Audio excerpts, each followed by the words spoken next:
manfaatnya nanti buat anak-anak kita atau menantu dan sebagainya. Nah ini secara singkat ini biografi saya. Jadi saya kebetulan lahirnya di Bandung, tapi bukan orang Bandung, tapi lahirnya di Bandung. Tapi ibu saya dari kecil itu sudah di Bandung, dari SMP. Kakek saya pindah dari Sumatera Selatan, asalnya kakek saya dan nenek saya dari Sumatera Selatan, pindah ke Bandung, tapi kemudian saya menikah dengan orang Palembang, suami saya. Kemudian putra-putri kami ada 3, yang 2 kebetulan sudah bertugas di rumah sakit Permata juga. Jadi Dokter Firhat itu kebetulan spesialis penyakit dalam, dan Dokter Fatma Afira putri kami adalah spesialis bedah plastik rekonstruksi, dan yang kecil Muhsin Fadel putra saya, mungkin kalau sering lihat kadang-kadang jalan-jalan mondar-mandir, kebetulan berkebutuhan khusus, jadi memang lebih banyak di rumah saja, walaupun sekolah juga ya. Nah kemudian menantu saya Abdurrahman dan Dr. Husnia Nabila itu istri putra saya, dan saya punya cucu baru 1 namanya Farah Sabina. Kebetulan hari ini ulang tahun tapi kami di rumah saja. Saya lulus dari FKUI tahun 86, lulus spesialis tahun 95, lulus doktor tahun 2006 dan dikukuhkan sebagai guru besar tahun 2021 awal tahun kemarin. Saat ini saya sebagai wakil dekan di Fakultas Kedokteran UI, tapi saya berpraktek sebagai dokter spesialis obstetri ginekologi di Rumah Sakit Cipto dan di Rumah Sakit Permata Cibubur. Sayang di Rumah Sakit Cipto saya sudah tidak kebagian di poliklinik karena bagian saya justru ngajar yang sulit-sulit. Biasanya saya hanya di kamar operasi dengan kasus-kasus yang paling sulit karena saya sudah termasuk yang paling tua ya. Nah baik, ini adalah tentang yang akan kita diskusikan hari ini. Hari ini kita akan mendiskusikan tentang 3 tahapan kehidupan dari seorang perempuan. Jadi tahapan yang pertama sekali adalah menjadi perempuan, bukan lagi anak perempuan begitu dia sudah haid. Umumnya sekarang anak-anak haid ini makin maju ya. Dulu saya di sekolah anak saya tuh memberikan membantu biasa POM untuk memberikan penjelasan tentang haid karena saya dokter. Biasanya pada anak umur 12, waktu anak saya masih TK. Tapi kemudian sesudah anak saya naik menjadi SMP, saya tetap diminta kok turun ke kelas 5, anak umur 11 kira-kira. Habis itu turun lagi, terakhir tuh di kelas 4. Kemudian sesudah anak-anak saya lulus dari SD, SMP Al-Azhar, saya tidak lagi diminta. Tapi memang saya baca dari literatur, teman-teman saya melakukan penelitian, sekarang rata-rata usia subur sudah mulai di usia 10 tahun. Jadi anak-anak itu sudah mulai haid cukup cepat. Ini sebetulnya petanda baik karena berarti mereka lebih sehat. Jadi jangan takut kalau anaknya haidnya lebih cepat.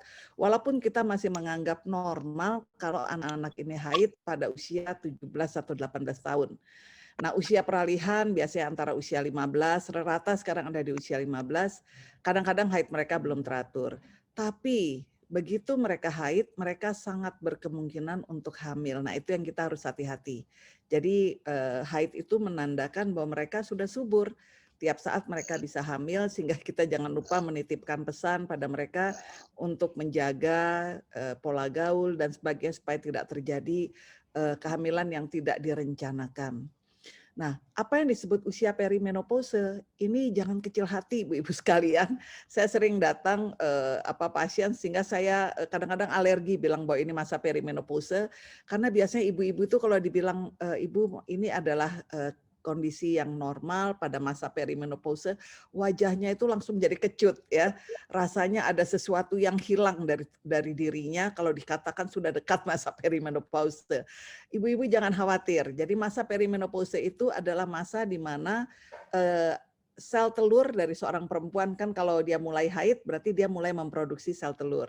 Kalau perimenopause itu keluarnya sel telur mulai tidak teratur, tapi tidak berarti dia tidak bisa hamil. Pasien saya terakhir yang masih hamil tuh usianya 49 tahun Ibu ya. Jadi jangan kecil hati kalau haid mulai kacau dan sebagainya.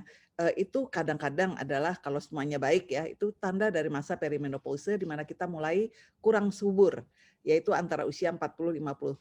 Di Indonesia sekarang sudah mulai membaik usia perimenopausenya. Tadinya kadang-kadang usia 35-an itu sudah mulai, tapi sekarang rata-rata orang Indonesia sejalan dengan haidnya menjadi lebih cepat, perimenopausenya menjadi lebih lambat. Nah, ini ibu-ibu, mereka yang cepat haid akan lebih lambat untuk mengalami masa menopause. Kan ada yang mikir lebih cepat haid, lebih cepat menopause, itu salah. Lebih cepat haid, masa menopausenya akan menjadi lebih lama. Nah, menopause sendiri umumnya pada perempuan usia 50 tahun ke atas, tapi masih normal kalau pada perempuan yang usia 48 tahun, itu rata normal. Kalau di bawah 48, 47, 45 kita masih anggap normal, tapi di bawah 45 kalau sudah menopause kita harus hati-hati. Karena apa? Bukannya berbahaya, tapi ada nanti faktor risiko untuk mereka yang terlalu cepat menopause. Nah, ini yang kita akan bicarakan nanti adalah di semua golongan ini, tapi khususnya kita akan bicarakan dulu yang umum, yaitu kesehatan perempuan di usia subur. Tadi antara usia 10 sampai menopause. Nah, ada 6 masalah yang kita harus hati-hati. Nomor 1 adalah anemia. Nah, anemia ini adalah bukan tekanan darah rendah, tapi kurang sel darah merah. Sampai hari ini penelitian menunjukkan bahwa 30-50% perempuan itu anemia. Apa ya Bu ya bahayanya kalau anemia pada usia reproduksi? Kita harus hati-hati kalau anemia. Apakah mungkin haidnya terlalu banyak? Nah, itu salah satu penyebabnya. Atau zat gizi kita kurang zat besi, kurang protein, berarti makanan kita yang kurang. Atau ada penyakit-penyakit lain yang kita harus curigai. Nah, itu adalah kalau anemia pada usia reproduksi. Karena itulah saya sangat menyarankan, biasanya kita sarankan anak-anak sekalipun, mereka sebaiknya rutin 1 tahun sekali minimal memeriksakan hemoglobin namanya. Kadar hemoglobin itu adalah kadar sel darah merah. Sehingga terutama kalau ini remaja putri, ketahuan lebih cepat. Ada sebagian kecil dari remaja putri yang anemianya kalau di Indonesia ini kita cukup banyak yang menderita thalassemia minor namanya. Nah, kalau mereka anemia dan tidak teridentifikasi cepat, ini akan mempengaruhi pola pikirnya. Jadi ibu-ibu hati-hati kalau anemia itu salah satu gejalanya mudah ngantuk. Jadi kalau kita mudah ngantuk tuh kita cari tahu nih kenapa. Atau lemas terus. Nah ini kalau anak sekolah kan kasihan, konsentrasi belajarnya kan menjadi kurang. Nah, jadi masalah yang lain adalah masalah menstruasi. Banyak nanti masalah menstruasi. Yang nggak haid salah, yang haidnya kebanyakan salah juga, yang haidnya jarang salah, haidnya lebih sering juga salah juga ya. Jadi masalah menstruasi adalah masalah-masalah kesehatan reproduksi yang harus kita hati-hati, harus ditengarai dengan baik. Satu lagi adalah hamil. Hamil ini sesuatu yang ditunggu tapi bisa jadi masalah kalau kita tidak siap. Karena itu konsep kita sekarang, orang tuh kalau mau hamil tuh harus berencana. Jangan hamilnya kebablasan tanpa rencana. Karena apa? Kadang-kadang kondisi fisik kita belum sehat, sudah keburu hamil. Nah, ini kasihan ya. Nah, kemudian terasa nyeri pada perut bagian bawah. Ini yang juga harus di warning lah. Kita harus waspada. Kemudian keputihan. Keputihan juga kita harus hati-hati. Keputihan itu keluarnya cairan yang tidak biasa dari vagina. Nah, ini kita harus hati-hati. Kalau cairan yang biasa keluar ya sedikit flek, warna kuning, kuning cerah, itu sebetulnya tidak usah cemas. Tapi kok sekali ini lebih banyak dari biasa, baunya tidak biasa, warnanya tidak biasa, nah itu yang harus ditengarai.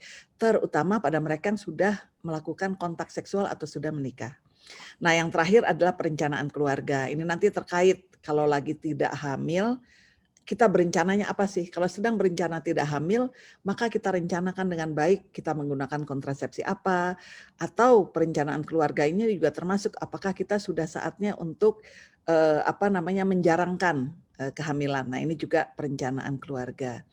Nah, screening yang harus dilakukan di usia reproduksi adalah semua perempuan, nah kalau untuk mereka yang di usia reproduksi ya, semua perempuan yang berencana menikah, baru berencana aja udah harus screening tuh sebetulnya. Atau sudah menikah, tapi dia belum hamil. Sebaiknya dia belum hamil, dia sudah memeriksakan diri. Atau kalau dia sudah hamil, secepat mungkin memeriksakan diri. Tapi ibu-ibu jangan salah, banyak orang yang merasa hamil itu makin sering, itu makin pengalaman, itu salah besar.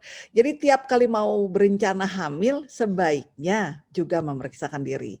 Jadi ini sekarang hamil, sekarang lagi nggak pengen hamil. Kadang-kadang ada ibu-ibu langsung dicabut aja alat kontrasepsinya atau di stop aja pilnya. Misalnya dia pakai alat kontrasepsi. Nah ini salah. Jadi kalau kita berencana untuk hamil, jangan serta-merta menyetop alat kontrasepsi kalau itu dipakai. Tapi periksa dulu apakah kondisi fisik kita cukup sehat. Karena sebetulnya kalau ibu-ibu yang sehat, itu melahirkan hamil itu seharusnya tidak boleh bermasalah. Ya, tapi syaratnya harus sehat. Ya. Nah, apa kesehatan yang harus dilakukan? Saya mulai dari yang paling jarang difikirkan oleh ibu-ibu sekalian, yaitu kesehatan gigi dan mulut. Jadi gigi mulut ini sebetulnya pemeriksaannya harus rutin, minimal setahun sekali kita cek. Jangan kalau giginya udah bengkak aja, atau kadang-kadang giginya sudah sakit ditunggu sampai bengkak baru dibawa. Apalagi mereka ingin menikah, karena kesehatan gigi ini berpengaruh untuk kehamilan. Bisa menyebabkan persalinan prematur contohnya, yang lebih gawat lagi kalau gigi sakit sudah hamil. Nah ini lebih susah lagi menjaganya. Jadi kalau boleh mulai dari anak-anak saja harusnya rutin periksa di UKS itu kalau di sekolah walaupun mereka masih anak-anak dari kecil mereka setahun sekali diperiksa. Saya dulu ingat waktu saya masih TK, saya SD, TK, SD itu di sekolah saya kebetulan sudah ada pemeriksaan gigi. Itu ada hari-hari takut tuh untuk kami, yaitu kalau di jadwal untuk periksa ke dokter gigi. Nah, tapi dulu aja SD saya sudah bagus tuh. Saya dulu di SD di Jakarta namanya SD Budi Waluyo, itu setahun sekali kita diperiksa. Jadi kalau giginya bolong, ketahuannya cepat ya. Nah, Bapak dan ibu-ibu sekalian juga harus cermat, cucu, anak, jangan lupa. Apalagi kalau dia perempuan sudah usia reproduksi dan ada rencana menikah. Sebelum menikah periksa gigi. Hamil, moga-moga giginya sudah baik ya. Nah, kemudian bagaimana gizi? Ini juga masalah sekarang ya. Jadi masalah untuk mereka usia reproduksi ini, angka obesitas terlalu gemuk pada perempuan Indonesia itu sudah mencapai 20%. 1 dari 5 perempuan itu berat badannya terlebih. Terus terang saya mengaku nih, sekarang berat badan saya masih berlebih. Susah sekali untuk nurunin berat badan. Berat badan saya dengan tinggi badan 160, 70 kilo itu sudah dikategorikan obesitas. Seharusnya berat badan saya normal antara 50, 60, tapi susah banget untuk nurunin. Dulu sebelum masa pandemi lebih tinggi lagi berat badannya. Sekarang alhamdulillah sudah bisa mencapai 70. Harusnya ke 60. Nah ini lagi stagnasi, nggak bisa turun-turun lagi ya.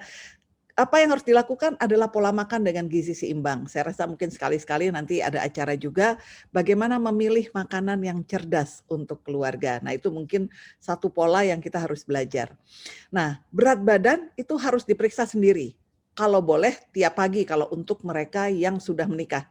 Kenapa? Banyak sekali pasangan yang begitu menikah berat badannya melonjak naik, terutama yang perempuan. Apa bahayanya? Ini akan menyulitkan untuk hamil juga. Jadi hati-hati ibu-ibu, kenaikan berat badan yang berlebih akan menyulitkan juga untuk hamil. Jadi yang tadinya sebelum menikah haidnya baik-baik aja, begitu menikah haidnya jadi kacau. Saya selalu pertanyaan pertama saya, memang dulu sebelum sebelum menikah berat badannya berapa? Itu naiknya bisa 5-6 kilo tuh kalau menikah.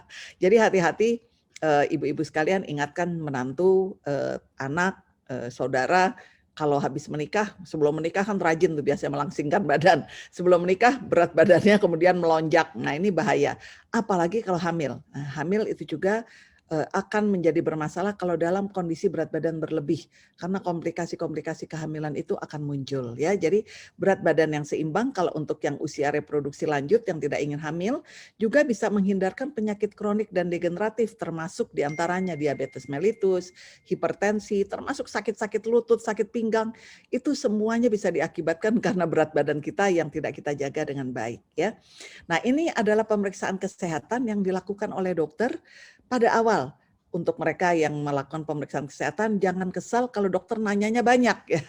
Ya tentunya ibu punya keluhan, tapi sebetulnya yang baik check up itu sebelum ada keluhan. Sehingga dokter bisa menanyakan riwayat-riwayat penyakit, riwayat pengobatan, riwayat penyakit keluarga, gaya hidup, terutama bagi mereka yang ingin menikah, sudah menikah tapi belum hamil, yang ingin hamil, tiap kali ingin hamil, maupun yang sedang hamil. Ini pertanyaannya akan model-modelnya seperti ini ya. Akan ditanya beberapa hal yang terkait dengan kondisi sekarang, kesehatan sekarang dan dulu ya. Nah, apalagi yang diperiksa adalah siklus haid. Karena itulah ibu-ibu sekalian, bagi mereka yang masih di usia reproduksi, mohon untuk rajin mencatat siklus haidnya. Sekarang kan ada app-nya atau ya kalau yang model biasa, kalau saya sih masih pakainya pakai tanggalan ya. Jadi kita selalu dapat tanggalan. Mungkin nanti kalau ibu-ibu punya tanggalan yang bisa dibolak-balik itu tanggalan kecil ya, itu simpan di kamar. Begitu haid lingkari. Begitu haidnya masih merah lingkar terus. Kalau haidnya coklat ganti jadi silang ya. Jadi kita tahu di tengah-tengah lagi nggak haid ada coklat-coklat, kasih silang. Jadi kenapa silang ini akan membantu sekali saat ibu berkonsultasi dengan dokter. Kita bisa melihat pola haid. Bagi mereka yang ingin hamil juga sangat membantu.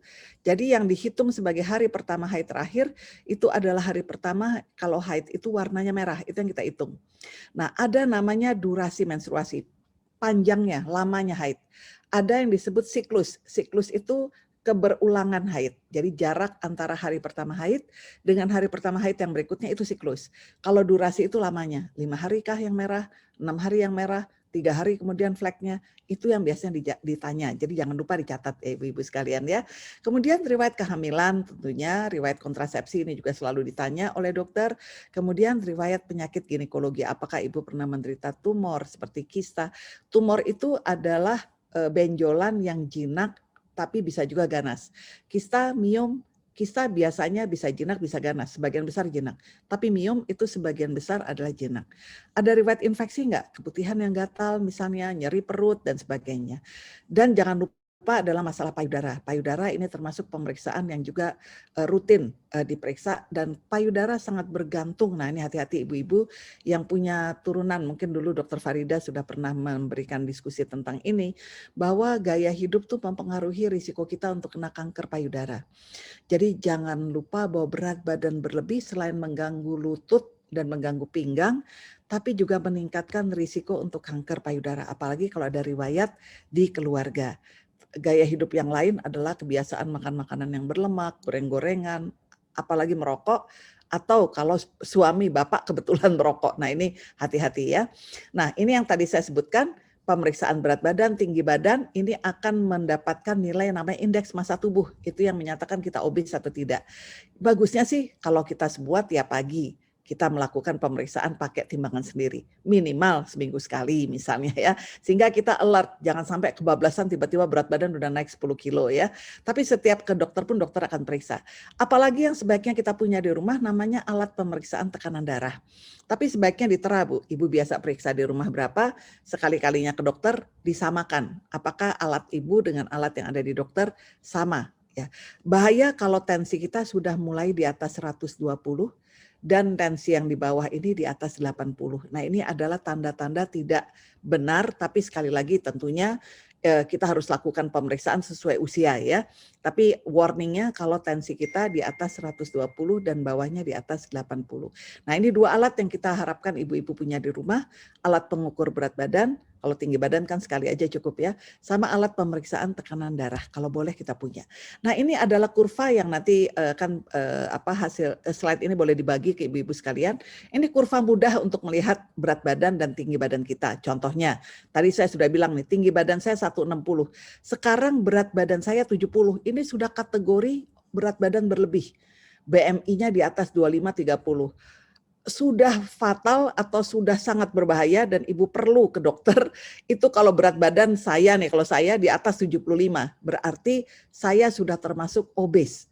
Obes itu risiko kalau untuk yang umurnya sudah di atas 35 tahun saja, itu sudah risiko untuk tekanan darah tinggi, diabetes, dan mulai sakit lutut, sakit pinggang, dan sebagainya. Itu kalau kategorinya obes. Jadi ibu-ibu sekalian kalau punya kurva ini gampang, nggak usah pakai ngitung. Sebetulnya ada hitung-hitungannya. Contohnya kalau tingginya 155, kalau boleh berat badan jangan pernah lebih dari 60. Karena begitu berat badannya masuk titik 60, itu sudah berat badan berlebih, overweight. Kalau berat badannya nyampe 70, waduh itu udah obes. Jadi kalau tinggi 155 sama sekali nggak boleh lagi berat badannya 70. Nah ini kenapa Bu? Sekali lagi, berat badan itu akan menyebabkan banyak sekali kondisi yang tidak kita inginkan. Baik sebelum hamil, saat hamil, maupun sesudah tidak ingin hamil. Ya. Nah pemeriksaan laboratorium apa yang paling penting adalah screening kadar kolesterol dan diabetes. Terutama kalau ibu-ibu punya risiko pada keluarga atau risiko pada ayah ibu dulu sudah semuanya punya kolesterol tinggi, diabetes, harus lebih rajin lagi nih periksanya ya. Karena diabetes dan kolesterol ini penyumbang untuk penyakit jantung koroner dan juga penyumbang untuk stroke. Itu 2 yang kita tidak inginkan tentunya. Walaupun di Rumah Sakit Permata sekarang kita punya unit jantung koroner yang saat ini sudah sangat ramai, banyak mereka yang serangan jantung ternyata. kita sangat berharap jangan sampai kita menderita penyakit jantung koroner. Karena itulah mulai usia 20 tahun kalau sudah ada risiko di keluarga, itu sudah harus rutin periksa kadar kolesterol. Saya pernah punya pasien usianya baru 30, hamil yang pertama, bayinya tiba-tiba tidak baik. Kita rutin melakukan pemeriksaan kolesterol, ternyata kolesterolnya di atas saya. Saya yang umurnya 60 ini hampir saja nggak pernah saya kolesterol di atas 250. Ini di atas 250 ya, jadi bahaya Bu. Karena itulah kalau punya faktor risiko, anak-anak kita diingatkan untuk makannya juga harus yang baik. Karena itulah sekarang serangan jantung seperti pada dulu salah seorang selebriti Ajima Said umurnya baru 40. Dia rajin olahraga, itu tidak menjamin untuk tidak kena serangan jantung kalau ternyata ada riwayat kolesterol di keluarga atau bahkan diabetes ya. Nah tadi yang BMI-nya di atas 23, nah ibu-ibu nanti sampai rumah dibuka ini BMI atau IMT kurva ini, cek kalau berat badan kita BMI-nya di atas 23, nah ini antara 18 sampai 25, katakanlah di atas 25 udah masuk di overweight, hati-hati mungkin sudah harus saatnya cek kolesterol sama cek screening diabetes ya. Jadi berat badan overweight apalagi berencana hamil saja itu biasanya sudah kita cek juga ya. Nah, oke, sekarang bagaimana yang disebut dengan masa perimenopause? Apa yang harus kita periksa? Ya, tadi seluruh usia reproduksi. Yang disebut masa perimenopause itu di mana mens kita mulai kacau biasanya. Biasanya pada umur di atas 40 tahun, walaupun ada yang lebih dini, di atas 35 tahun sudah mulai kacau. Tapi kalau lebih dini dari itu, kacau biasanya ada dua faktor tuh. Kalau bukan faktor berat badannya, memang faktor turunan dari keluarganya. Apa gejala yang timbul kalau kita mulai haidnya kacau? Kadang-kadang kita lihat nih, mulai ada perubahan emosi, ada rasa nyeri pada sendi, nyeri otot, mulai mudah keringetan, dan ada rasa nyeri di payudara. Nah ini hati-hati. Bukan hati-hati bahwa kita akan menopause, tapi hati-hati bahwa kita mulai harus hidup lebih sehat. Ya, jadi ibu-ibu sekalian, tidak selalu hati-hati itu berarti ibu-ibu sakit. Nah, tapi begitu kita mulai merasakan, jangan dipandang sepele, supaya kita tidak makin sakit. Nah, ini yang kita katakan warning namanya ya. Kalau mulai ada gejala-gejala seperti ini, saatnya kita mengatur supaya pola hidup kita lebih baik. Kalau kemana-mana udah bawa kipas gitu misalnya ya, saya aja udah tahu tuh, saya kemana-mana bawa kipas, saya udah tahu nih, saya udah mulai gaya hidup saya mulai nggak sehat. Karena kalau kita sehat sebetulnya itu bisa dihindari. Nah, masalah kesehatan yang memang bisa muncul itu biasanya kita hubungkan dengan keganasan atau penyakit-penyakit degeneratif. Apa penyakit degeneratif tadi itu? Penyakit jantung, stroke. Ibu-ibu sekalian hati-hati bahwa perempuan ternyata lebih rentan untuk mengalami stroke ketimbang laki-laki. Kenapa? Karena kita mengalami apa yang disebut perimenopause. Nah, perimenopause ini kondisi di mana hormon kita tidak balance dan menyebabkan pembuluh darah kita menjadi lebih cepat tidak sehat. Karena itulah saya senang ibu-ibu rajin olahraga, saya lihat dulu suka rombongan pada jalan. Betul Bu, perempuan memang harus lebih rentan, harus lebih sensitif untuk rajin berolahraga ketimbang bapak-bapak. Tapi bapak-bapak juga harus, apalagi kalau pola hidupnya nggak sehat, merokok misalnya, hobi makan enak, hati-hati. Nah, perimenopause juga berhubungan dengan gangguan kesehatan jiwa. Kita mulai lebih cepat merasa depresi, cemas, sehingga ini yang dikatakan nih kalau makin nenek-nenek makin cerewet. Saya berusaha untuk jadi nenek-nenek yang nggak cerewet ya. Jadi menjadi sehat itu adalah supaya kita tidak menderita gangguan kesehatan jiwa atau mulai cemas, kita mulai takut terus, susah tidur. Nah ini yang paling sederhana itu susah tidur. Jadi kalau ibu-ibu ketemu bantal nempel langsung tidur itu sehat ibu-ibu ya, jangan takut. Tapi kalau ngantuk terus harian hati-hati anemia ya. Kemudian osteoporosis ini tidak kita inginkan. Mereka yang osteoporosis ini cepat sekali untuk patah tulang. Nah ini kita bisa mengancam mobilitas kita. Jadi hati-hati. Kita ingin sehat itu minimal supaya tidak menyusahkan orang lain. Nah itu tadi atau menyusahkan anak dan keluarga kita. Nah ini yang mengganggu, gangguan memori, mulai pelupa. Saya aja merasa sekarang makin lama makin mulai pelupa dan yang paling kita hati-hati adalah kanker ya. Jadi masa perimenopause itu mempengaruhi. Jadi ternyata hormon kita itu mempengaruhi seluruh tubuh kita. Karena itulah perimenopause bukan untuk kita sedih, tapi untuk kita makin waspada. Kalau tadinya masih bandel, sekarang kita mulai makin rajin olahraga, makannya makin sehat, lebih banyak langganan makanan sayur misalnya. Dan kalau boleh nggak digoreng, sekarang banyak nih, risol dan sebagainya itu saya senang banget. Tapi sekarang kita mesti punya modal, beli fryer misalnya. Ternyata kalau disemprot minyak zaitun, di fryer masih enak ibu-ibu. Singkong goreng sekarang nggak perlu digoreng, kalau singkongnya udah enak, dimasukin fryer juga enak Bu. Ya ini karena kita senang makan enak, nggak apa-apa, itu membuat hidup kita menjadi lebih nyaman ya. Kan kita harus senang juga, masa sedih terus makannya dari pagi sampai sore apel terus, ya nggak mungkin lah ya. Nah ini pemeriksaan kesehatan karena itu penting. Tekanan darah ke dokter yang setahun sekali. Tapi kalau ibu punya di rumah baik sekali, minimal diperiksa tiap seminggu sekali. Tapi kalau boleh tiap pagi kita periksa tekanan darah. Dan jangan denial Bu, tekanan darah tinggi ini gara-gara saya kurang tidur. Begitu ada tanda-tanda tinggi, kontrol ke dokter. Karena biasanya ada pemeriksaan lain yang kita harus lakukan. Apalagi bila memang sudah punya penyakitnya, hipertensi, diabetes, gangguan ginjal, ini harus lebih sering. Kalau perlu tiap pagi periksa tekanan darah. Kolesterol di screening itu direkomendasikan setiap 5 tahun pada usia 45 tahun. Tapi kalau punya riwayat pada keluarga, tadi yang saya katakan bisa lebih dini. Mungkin usia 20, 25 pun kita sudah harus mulai periksa kolesterol.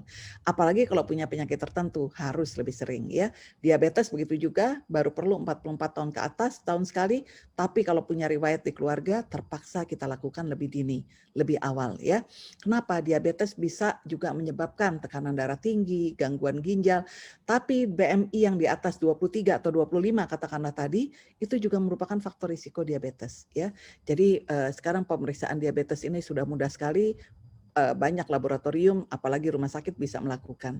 Nah, pemeriksaan kesehatan di usia perimenopause sangat dianjurkan. Sekali lagi Bu, dokter gigi itu perlu. Kenapa? Kalau nanti pada usia menopause, perimenopause, gigi ibu tidak sehat, ini akan mengganggu pola makan.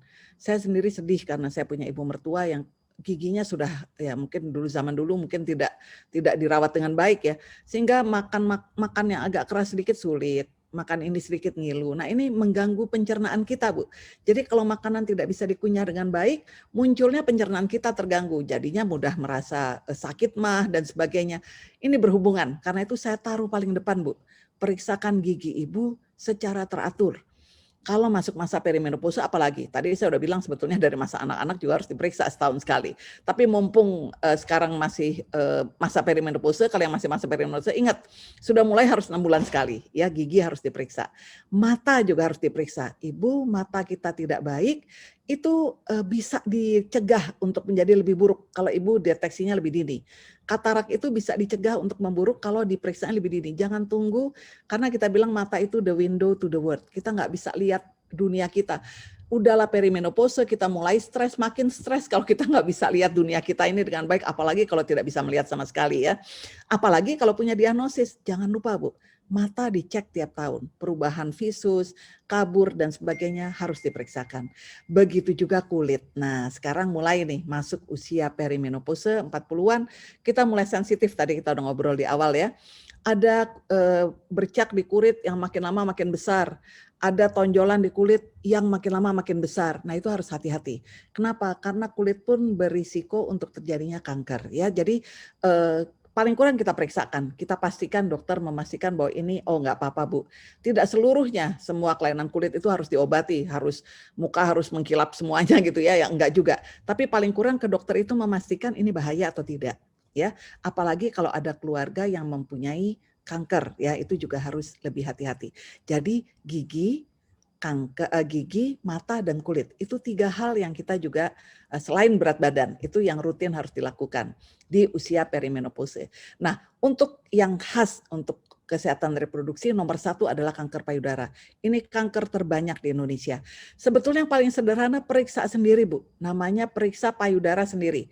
Setiap bulan kalau yang masih haid itu seminggu haid bersih baru periksa payudaranya. Jangan waktu lagi haid, payudara lagi tegang-tegangnya susah tuh periksa ya. Cara periksa payudara sendiri ini banyak Bu, ada di YouTube, ada di tempat lain. Tapi mungkin nanti suatu masa saya nggak tahu, kemarin dengan Dokter Farida itu ada satu latihan khusus untuk periksa payudara ya. Jadi cara memeriksanya. Nah, kalau bisa memang ini lebih detail, lebih spesifik, bisa melakukan mamografi minimal 1 atau 2 tahun sekali antara usia 40-50 tahun. Kalau ibu punya saudara dengan kanker payudara, di link ibu ya, jadi tante, ibu, saudaranya ibu atau nenek atau saudara ibu sendiri, maka ini sangat disarankan mamografi ini tiap tahun, bahkan sekarang ada beberapa pemeriksaan lab yang bisa menunjang untuk kanker payudara ya. Nah, bagaimana dengan kanker leher rahim? Kanker leher rahim atau kanker serviks ini harus dilakukan oleh semua. Nah, tadi topik kita adalah mereka yang sudah menikah. Semua yang sudah menikah, mohon izin Bu, saya juga terpaksa menyampaikan sebagai dokter, ini bukan hanya mereka yang sudah menikah saja. Nggak ada hubungannya sebetulnya kanker serviks ini dengan surat nikah. Tapi mereka yang sudah pernah kontak seksual atau melakukan hubungan seksual, itu juga wajib melakukan screening kanker serviks minimal 3 tahun sesudah kontak seksualnya pertama. Kenapa? Ada mereka yang dulu menikah, sekarang tidak menikah lagi atau suaminya tidak ada misalnya. Itu tetap wajib Bu melakukan screening kanker serviks ya, walaupun sudah tidak punya pasangan lagi sekarang ya. Jadi ini jangan salah, jadi nggak ada hubungannya sama surat nikah sebetulnya. Ada hubungannya adalah mereka yang sudah pernah hubungan seksual, kontak seksual, dia menjadi kena kewajiban screening kanker serviks setiap tahun. Pap smear itu yang terbaik, minimal 3 tahun sekali. Kalau ada pemeriksaan yang terbaru sekarang namanya HPV DNA, sudah agak lama, itu cukup pap smear-nya 5 tahun sekali. Tapi kalau dia punya di keluarganya juga kanker serviks, mungkin konsultasinya dengan dokternya, tolong sebutkan bahwa ada riwayat juga di keluarga untuk kanker serviks ya. Nah, kemudian untuk kanker yang satu lagi, ini kanker nomor 3 di Indonesia, namanya kanker usus besar atau kolorektal.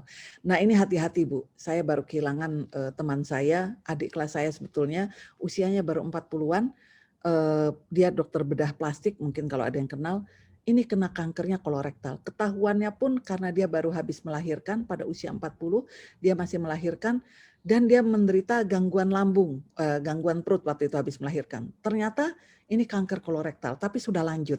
Nah, bagaimana mendeteksinya Ibu? Sebetulnya memang pemeriksaannya tidak nyaman ya. Itu harus periksa yang paling sederhana itu periksa feses tiap tahunnya. Jadi Ibu tinggal, ini mohon izin, kalau buang air besar, ambil sebagian dari pupnya, sedikit aja Bu, nggak usah banyak-banyak. Kira-kira setengah sendok teh. Jadi jangan pupnya dikirim satu plastik Bu, nggak perlu.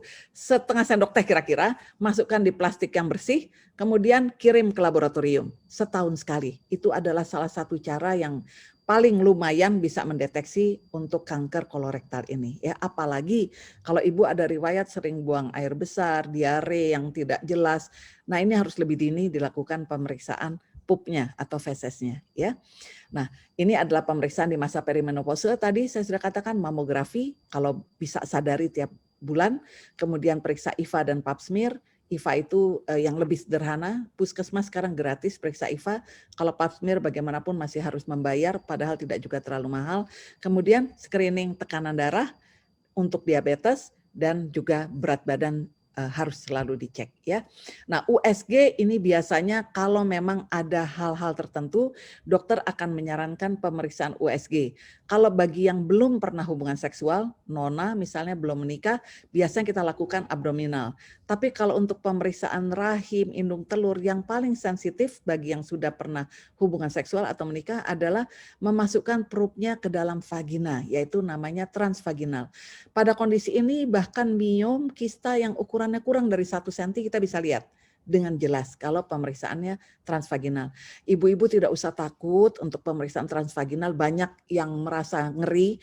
Ukuran alat transvaginal ini, mohon maaf Ibu, diameternya, mohon izin, tidak lebih besar dari Bapak ya. Jadi Ibu nggak usah khawatir bahwa ini akan tidak mungkin tidak terlalu nyaman.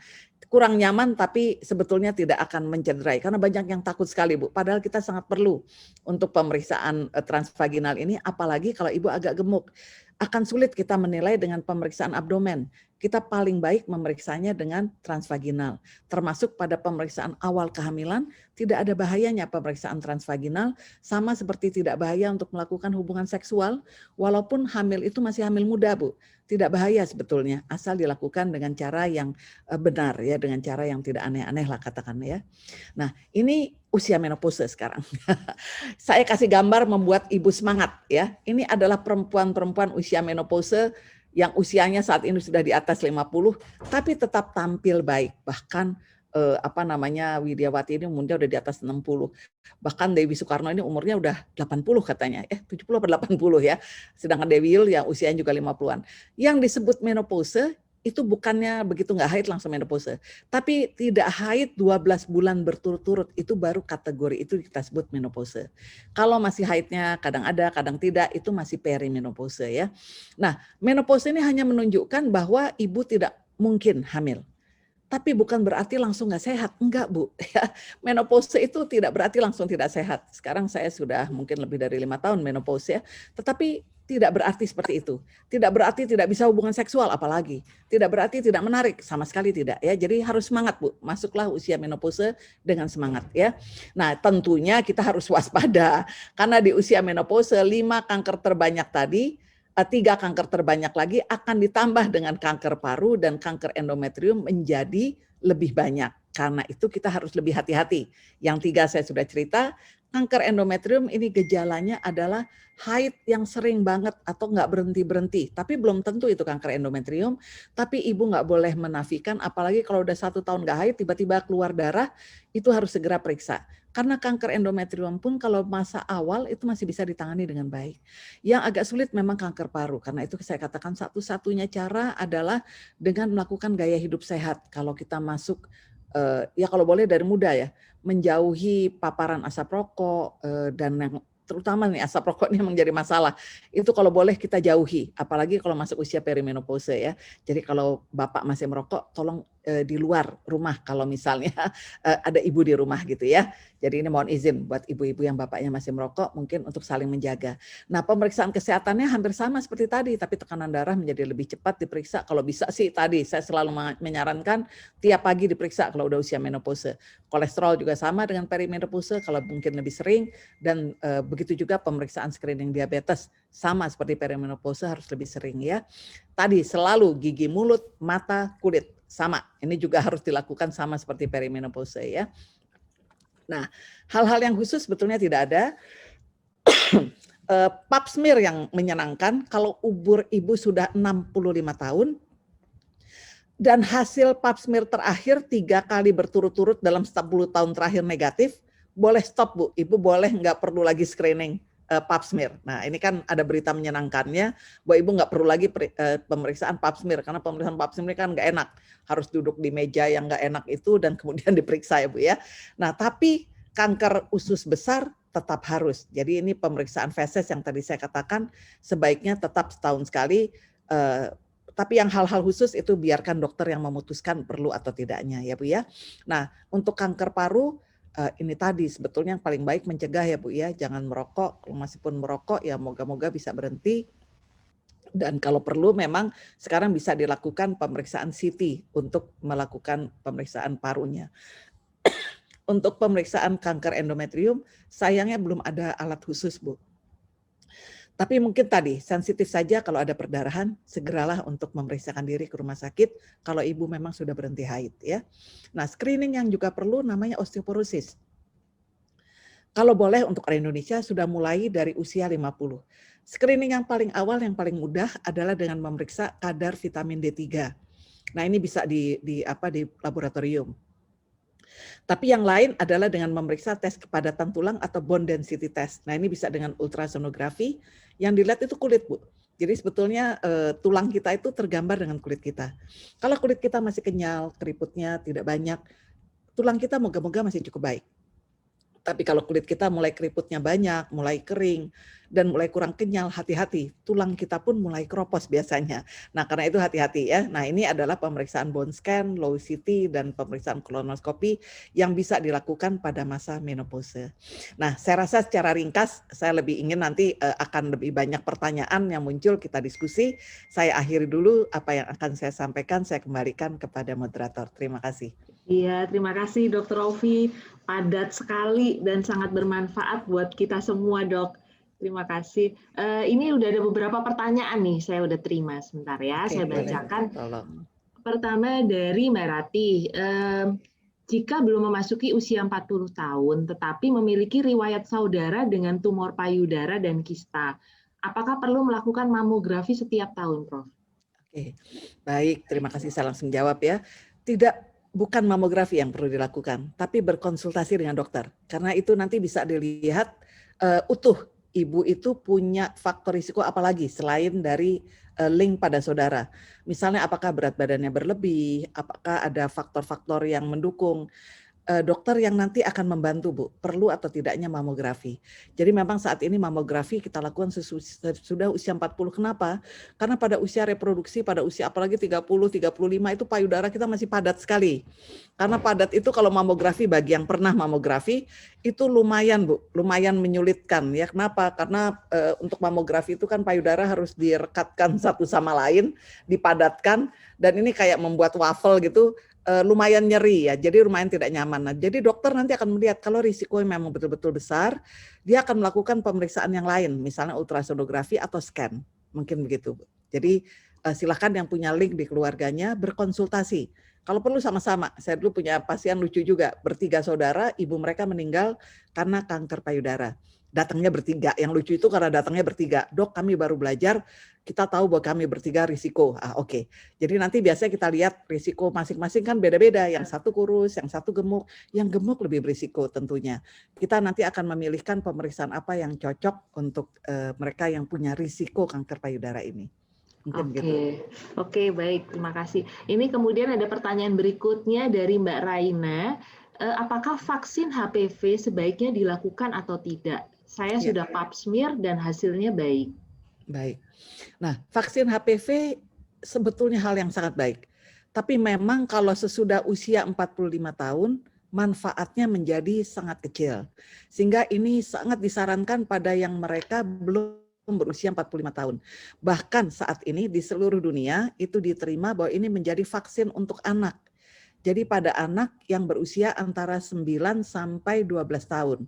Kenapa? Kalau kita memiliki antibody terhadap HPV yang onkogenik, maka nanti suatu saat pada saat dia menikah atau dia kontak seksual, dia kecil kemungkinan untuk terkena kanker serviks. Risikonya itu turun bisa sampai 10-20%. Jadi kalau tadinya risiko kanker serviks 100%, pada orang yang menikah kan semua orang yang sudah kontak seksual tuh berisiko untuk kanker serviks. Tapi kalau dia dapat vaksinasi, risikonya tuh hanya tinggal 10-20%. Sehingga nantinya dia hanya perlu pap smear 5 tahun sekali. Nah, kenapa harus pada masa anak-anak? Lebih kecil antibodi kita tuh ternyata makin baik. Tapi masih baik di antara usia, kalau yang terpaksa nih, sudah tidak usianya di bawah 12 tahun misalnya. Masih baik di antara usia 26 sampai 45 tahun. Sayang kalau udah di atas 45 tahun kita nyerah. Lebih baik ya udah pap smear aja teratur. Uang untuk uang untuk vaksinnya kita kasih sama cucu aja ya. Karena seperti membuang garam di lautan jadinya. Saya sih nggak mau membohongi ibu-ibu. Saya sendiri waktu vaksin itu datang umur saya 47. Jadi saya nggak vaksin lagi. Ya udah deh. Saya tabung aja uangnya buat anak atau nanti buat cucu misalnya. Tapi pap smear menjadi sangat wajib bagi mereka yang tidak vaksin ya. Jadi itu keterangannya Bu Ibu sekalian, mumpung umur Ibu masih belum 45 tahun, apalagi hasil pap smear-nya masih negatif, maka itu kesempatan terbaik untuk langsung vaksin. Tapi kalaupun hasil pap smear-nya juga sudah positif tapi belum kanker, masih manfaat Bu vaksin ini. Saya ada pasien, dia sudah pap smear-nya positif, ada lesi prakanker, tapi alhamdulillah dia kemudian langsung vaksin, ya sampai hari ini pap smear-nya yang tidak normal tadi tidak berkembang menjadi kanker. Jadi itu pentingnya tetap pap smear. Nah begitu. Moga-moga nggak bingung ya. Jadi meskipun bukan anak-anak, remaja, belum menikah, itu masih sangat efektif ya Prof masih, ya? Iya, terutama kalau sebelum usia 26 tahun. Sebetulnya yang paling bagus itu antara 9 sampai 26. Paling baik di bawah 12 tahun. Karena itu mereka yang dapat vaksin sekarang untuk anak-anak nih, di bawah umur 13 tahun, dia cukup 2 kali vaksinnya. Saking antibodinya sudah sangat baik. Kalau yang sudah di atas itu kan harus 3 kali vaksinnya. Kalau yang masih kecil sekali itu sebetulnya untung, dia cukup 2 kali.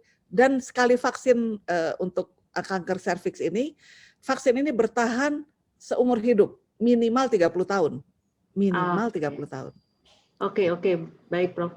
Ini pertanyaannya banyak, kita coba beberapa mungkin kalau ada yang belum sempat dibahas ya. Ini dari Mbak Aras mengenai pap smear dianjurkan berapa kali untuk usia subur, kemudian lalu kalau durasi menstruasi berkurang drastis, itu kenapa biasanya ya dok? Misalnya dari 7 hari jadi cuma 3 hari, usia masih 30 tahunan. Oke. Jadi nomor 1 dulu nih, pap smear. Pap smear yang paling ideal adalah 1 tahun 1 kali. Pap smear paling ideal 1 tahun 1 kali. Ini yang ideal. Kapan mulainya? 3 tahun sesudah kontak seksual yang pertama. Mohon izin ibu-ibu, mohon maaf, saya mohon pamit, mohon izin untuk tidak menyebutkan menikah. Karena tadi banyak orang yang berpikir selama dia kontak seksual tapi belum menikah nggak perlu pap smear, jadinya salah. Padahal begitu dia kontak seksual yang pertama, maka berisikolah bahwa HPV, mohon maaf ibu-ibu, penyebab kanker serviks ini adalah virus yang namanya HPV. Dia itu sebetulnya ada di bagian luar tubuh kita. Tapi kalau kita belum pernah kontak seksual, dia tidak masuk mengenai serviks. Karena kalau begitu kita kontak seksual, kan jadi terbuka vagina kita. Masuklah si virus ini ke dalam badan kita dan bisa mengenai leher rahim. Itu yang bisa membuat kanker. Nah, jadi setelah kontak seksual yang pertama, 3 tahun kemudian dia sudah wajib pap smear. Nah, pap smear-nya setahun sekali. Kalau dia pap smear yang lengkap, nah ini contohnya di Permata kita juga punya kebetulan, pap smear plus HPV. Biasanya saya tawarkan pada ibu-ibu, ibu-ibu kalau malas periksaan setahun sekali, kita periksa pap smear plus pemeriksaan HPV. Kalau ini ternyata dua-duanya negatif, itu cukup 3 sampai 5 tahun sekali pap smear-nya. Jadi nggak harus bolak-balik diintip-intip sama Bu Dokter katanya ya. Itu cukup 3 sampai 5 tahun sekali ya. Tapi tadi itu. Nah, sekarang yang kedua pertanyaannya, mohon izin Bu, boleh diingatkan sekali lagi? Iya. Bu Nana, yang kedua. Kalau durasi menstruasi berkurang, makin berkurang. Nah, ibu-ibu sekalian, durasi haid itu dipengaruhi oleh hormon. Saya balik tadi, hormon dipengaruhi oleh kebugaran. Jadi saya dulu paham waktu saya dulu bahkan masih kuliah. Dan dipengaruhi oleh stres ya. Jadi kalau mau deket-deket ujian itu bisa nggak mens tuh. 1 bulan, 2 bulan tuh bisa nggak haid. Itu pokoknya kacau deh hormon kita. Nah, begitu juga ibu-ibu sekalian. Nah, kalau mulai ada gangguan haid, mulailah berkaca, apa sih yang terjadi pada badan kita? Apakah berat badan kita nambah banyak?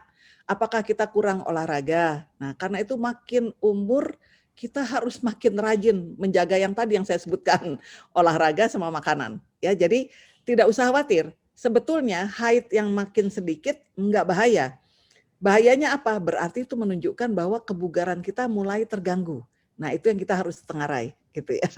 Jadi nggak usah khawatir Bu, nggak bahaya sih, nggak bahaya dalam artian menimbulkan penyakit. Kan banyak yang mikir kalau nggak mens itu darahnya ngumpul di dalam perut. Nah, itu salah besar ya.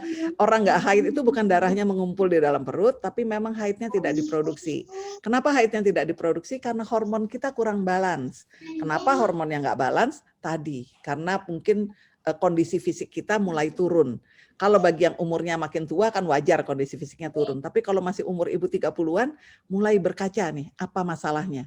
Atau justru ibu makin sehat, mungkin yang sebelumnya justru haidnya kebanyakan. Nah, caranya bagaimana? Cek hemoglobinnya. Kalau umur ibu 30, haidnya makin berkurang, tapi HB-nya baik-baik saja, insya Allah sih sebetulnya Bu tidak ada gangguan, tapi mulailah lebih bugar ya. Gitu, Bu Aras. Oke, melanjutkan kalau kayak gitu tuh ada ini nggak sih Prof, kayak vitamin atau apa gitu yang apa cek aja gitu dulu? Oke, ini pertanyaan paling favorit. Saya selalu nih tiap kali ada acara nanya begitu. Ibu-ibu sekalian, hidup ini tidak bisa diubah sekejap dengan hanya makan vitamin atau makan obat. Itu yang kita harus tahu nih.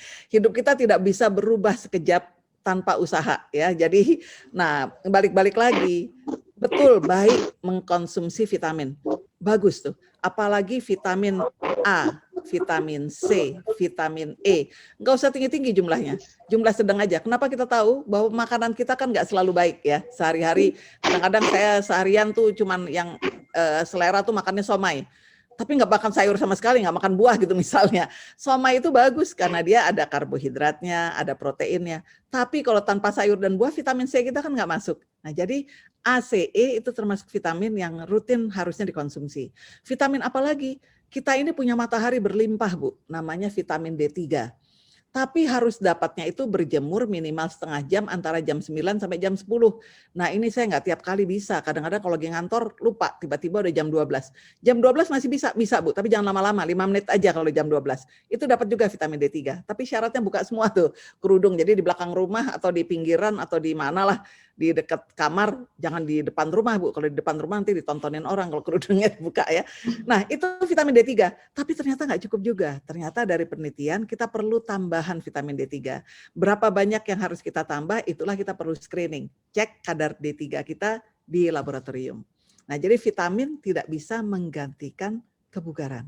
Nah itu yang saya mau pesannya itu saja.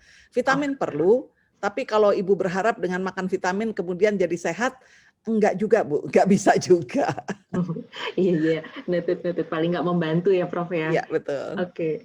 Kemudian pertanyaan berikutnya dari Bu Tanti, adenomiosis ada di belakang rahim dekat anus, apakah itu berbahaya? Apa yang harus dilakukan jika ukuran sudah 3 cm tapi tidak ada keluhan? Oke. Jadi adenomiosis itu adalah tumor jinak. Kita tidak kutak-kutik si adenomiosis kecuali ada kebutuhan khusus atau ada keluhan. Nah tadi karena Bu Tanti bilang nggak ada keluhan, biarin aja Bu, cuekin aja. Apalagi kalau usia kita sudah masuk masa perimenopause, mendekati menopause. Pada masa menopause, adenomiosis ini bagian dari keluarganya endometriosis, dia bisa hilang sendiri. Karena itu mereka-mereka yang tidak punya keluhan, walaupun punya adenomiosis, kista endometriosis, itu kalau dia udah dekat masa perimenopause biasanya kita pelototin aja. Berbahaya nggak nih?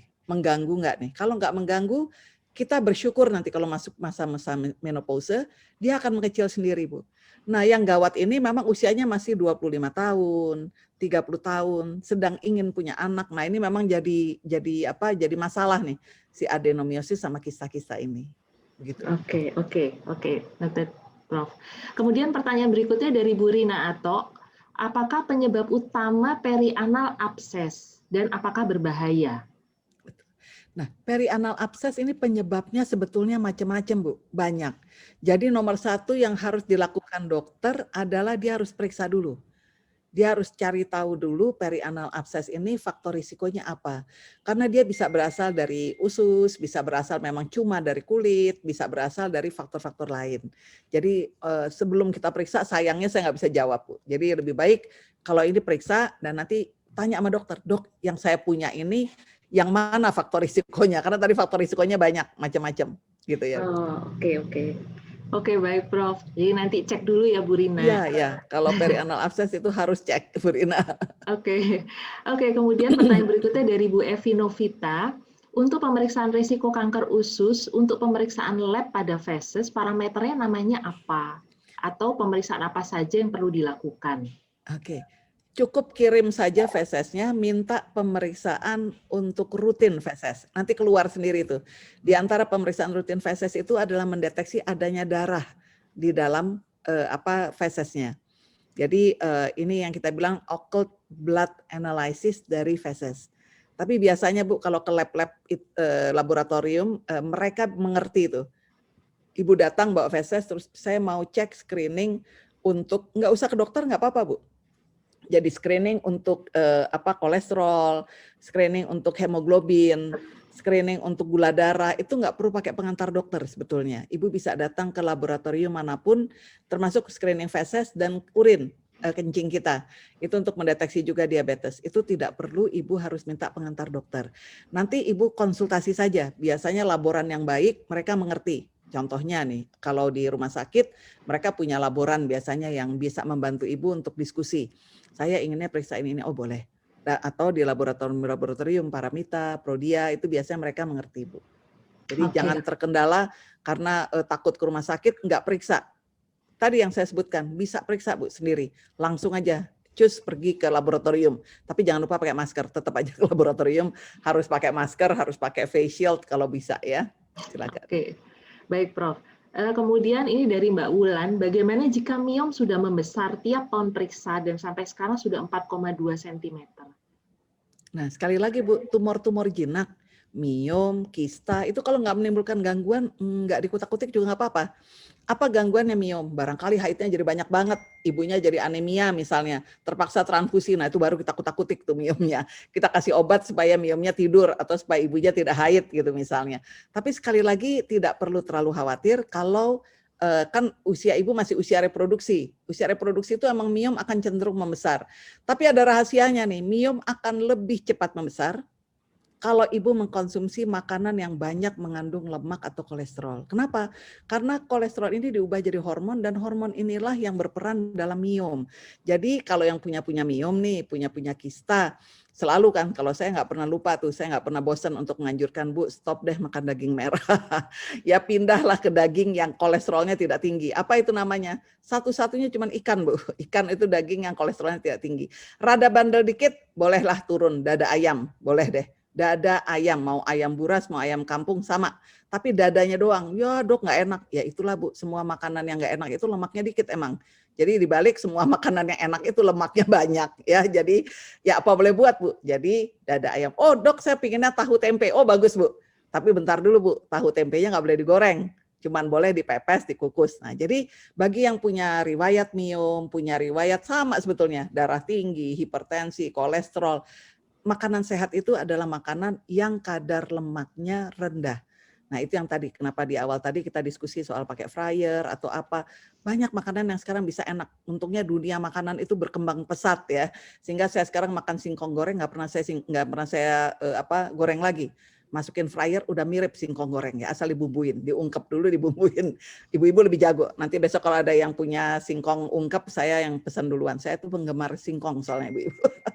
Orang kuno jadi hobinya lebih seneng singkong daripada roti ya. Zaman dulu anak singkong namanya Iya, ya. anak singkong. Yang gawat ini yang saya suka juga namanya cireng. Nah, kalau itu agak hati-hati tuh. Karena cireng ternyata saya masukin fryer jadi bantet ya. Jadi ya, tapi apa boleh buat ya masih beda-beda tipis lah. Tapi tetap aja nggak boleh digoreng. Kalau begitu digoreng itu ya sebulan sekali Bu buat hiburan sama anak-anak menantu makan, tapi ya jatah ibu 1 biji. Meskipun minyak baru ataupun itu sama aja Bu, ya? sama ya. Okay. Nah, yang salah satu yang masih boleh dipakai itu adalah minyak yang kadar lemaknya memang bukan lemak yang jahat bahasa kita, minyak zaitun. Ya, sekarang orang mulai menggoreng dengan minyak zaitun, tapi sekali lagi memang minyak yang dipanaskan dengan pemanasan tinggi, masalahnya bukan cuma kolesterol, dia akan merubah zat-zat di dalam makanan menjadi zat kanker, Bu. Jadi kita makan vitamin A, C, E itu kan antioksidan, anti kanker. Tapi kalau kita kebiasaan menggoreng makanan dalam suhu tinggi, maka zat gizi di dalam makanan itu berubah menjadi zat kanker. Nah ini yang minyak zaitunnya nggak salah, tapi begitu digoreng ya jadi kurang sehat makanan kita. Jadi sekali lagi itu uniknya makanan Bu. Makanan itu enak, bisa kita akali, tapi ya memang yang paling baik di antara semua makanan itu kalau dia dipepes, dikukus, kemudian di steam atau dia dibuat sup dan sebagainya, itu yang paling sehat memang. Jadi ya, tapi ya orang Indonesia kan kalau nggak makan kerupuk sekali-kali agak kurang gimana gitu ya. Iya, kerupuk paling enak jadi teman itu. Saya dulu paling suka sampai sekarang kerupuk. Oke. Prof, mungkin terkait waktu satu pertanyaan saya bacakan. Baik. Untuk usia 30 sampai 35 tahun yang belum ada kontak seksual, kapan rekomendasi untuk cek kanker serviks ini dari Bu Rita Diah? Kalau belum pernah kontak seksual tidak perlu Bu. Pencegahan kanker serviks bagi mereka yang belum pernah kontak seksual adalah vaksinasi. Jadi bukan pap smear. Pap smear hanya untuk mereka yang sudah pernah kontak seksual. Oke. Gitu. Baik Prof. Prof, ini masih ada pertanyaan yang lain. Itu nanti boleh nggak sih kami mungkin tanya japri nanti supaya saya bisa. Cuman kalau jawab japri itu butuh waktu, itu yang saya mohon izin. Makanya kemarin Bu Nana aja ngejar-ngejar saya tuh sampai tengah malam, kadang-kadang malam saya baru sempat buka WA-nya. Jadi nanti kita usahakan kita cari waktu lain mungkin untuk tanya jawab. Mungkin itu yang atau tambah sedikit kali tambah sedikit lagi kali boleh lah. Ada masih banyak nggak pertanyaannya? Banyak banget. Jadi nanti ada yang dipangkas sedikit, mungkin ibu-ibu sambil menemani masak lah, nggak apa-apa lah ya diperpanjang ya. Ini soalnya sayang loh Profesor Ovi-nya dikit lagi Prof mau ulang tahun boleh. juga. Iya Prof Ovi juga ada acara. Nawar. Boleh tanya dikit ya Prof. Nah, sebentar, ini saya tanyakan yang ada di chat dulu ya Bu ya. Tambah 2 pertanyaan lagi kali ya Prof ya? Boleh, silakan. Silakan, Bu. Kemudian anak saya sudah umur 12 tahun, kalau belum mens itu masih normalkah? Oke. Tadi saya katakan 10 sampai 15, Bu. Jadi sampai 15 tahun masih boleh. Tapi kalau ibu mulai memeriksakan diri anak nggak salah, Bu. Jadi sekali lagi anak bukan setahun sekali pun harus diperiksa. Jadi mungkin konsultasi dulu dengan dokter anaknya, dicek apakah tidak ada kelainan. Jangan lupa ya Bu ya, anak itu setahun sekali tetap harus dicek. Diperiksa tinggi badannya, berat badannya, tidak berarti hanya dia balita aja pakai KMS baru dia diperiksa. Tapi setahun sekali periksa, tidak perlu harus ke dokter spesialis Bu, ke dokter umum pun tidak apa-apa. Ya jadi memang kalau di sekolah sekarang di UKS tuh ada, tapi saya tahu zaman pandemi mungkin UKS-nya stop kali ya. Jadi silakan Bu, diperiksakan dulu. Mudah-mudahan kejawab. Iya, ya, insya Allah ya. Ini dari Mbak Nur tadi ya, Mbak Nur. Ya. Oke, Mbak Nur. Oke. Terima kasih Mbak Nur. Iya, Dr. Raffi, makasih. Nih, kemudian satu lagi dari Mbak Ade, A26, anak saya usia 17 tahun, tiap mens selalu sakit dan kram perutnya. Mau satu lagi sih, kayaknya beda kejawab nih, gimana caranya? Sampai badannya juga Tadi kaku. ini kayaknya nanya, khotbah itu. Di ini dulu ya, Iya. di mute. Oke. Kemudian, sebentar. Sampai badannya juga kaku, baru reda sakitnya. Kalau sudah minum obat anti nyeri, amankah itu dok? Tiap mens anak saya minum obat anti nyeri. Oke, jadi sekali lagi Ibu, haid kalau pada mereka yang belum melahirkan, itu umumnya kontraksi rahim untuk mengeluarkan darah, karena saluran rahim kita itu masih kecil sekali. Karena itu untuk anak-anak, nah ini yang suka salah nih, justru kalau udah masuk masa pubertas, dia nggak boleh olahraga, nggak boleh keluar, itu ada hubungannya Bu. Jadi saya sendiri merasakan, karena saya suka olahraga. Kalau kita olahraga banyak kerja, atau saya lagi ikut kemah atau apa yang aktivitasnya tinggi, haid itu nggak terasa sakit. Tapi begitu kita hanya di rumah aja, duduk dan banyak, itu mulai mulesnya tuh hebat. Nah, jadi nomor 1, sebelum beralih pada obat penghilang nyeri, mungkin dicek apakah anak ibu teratur berolahraga, kalau boleh dianjurkan lebih teratur berolahraga, jangan sampai berat badannya berlebih. Nah, itu jauh lebih baik daripada mengkonsumsi obat-obatan penghilang sakit. Tapi kalau upaya itu masih tetap juga terasa nyeri, tentunya harusnya diperiksakan. Gitu ya. Oke.